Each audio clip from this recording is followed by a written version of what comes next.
Hello everybody, Ben Dittmar here again. Today is August 17th, 2014. Me and Pepper are back up here on Norris Lake running some more old motors. This one here is the final one for today.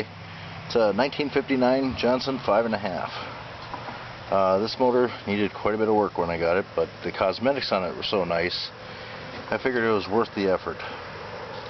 So this motor got new coils, new points, new condensers, carburetor kit, plug wires, spark plugs, water pump, shift rod seal. So you got quite a bit. Oh, and I put a head gasket in it also. So anyway, we'll give you a little demonstration on this one.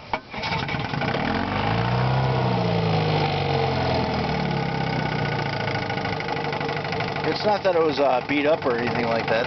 It's just you know, it needed all the ignition due to age, and the carburetor stuff, and the water pump due to age. So it needed all those things redone. The head gasket had failed. Not exactly sure why. It never overheated, but all the head bolts were loose. So I'm guessing that's why the head gasket failed. Anyway, so this one.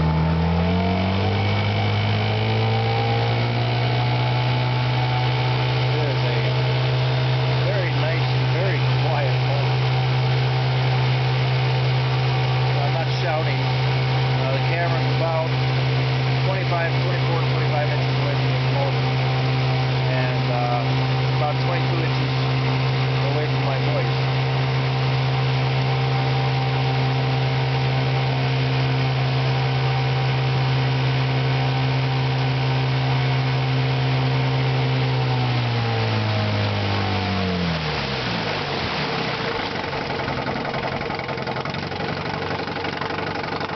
And reverse. A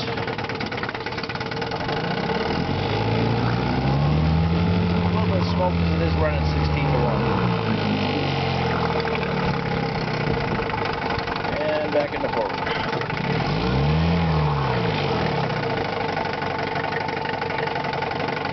Okay, that'll do it on this one. Thank you for watching.